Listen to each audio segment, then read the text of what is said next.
Bonjour à tous. En ce jour du 13 novembre, profitons de cet agréable après-midi de 1907. Dans une usine désaffectée près de Lisieux, devenue le théâtre d'un événement historique, le premier vol libre d'un hélicoptère.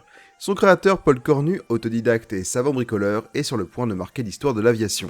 Très tôt, Paul s'associe au travail de son père Jules, dans un atelier de cycle et mécanique.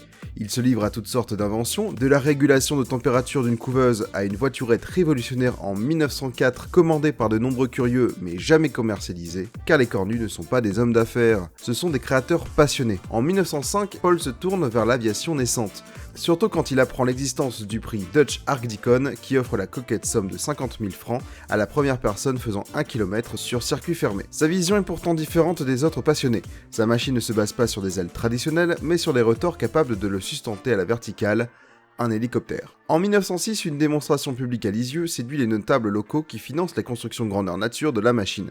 L'atelier Cornu devient le laboratoire de la première tentative de vol libre en hélicoptère. Le résultat est étonnant, une voiturette sur 4 roues de vélo, un moteur Antoinette de 24 chevaux, et des hélices à chaque extrémité avec une drôle d'aile verticale. Le 13 novembre, l'heure des premiers essais arrive à l'usine désaffectée de Coquainvilliers.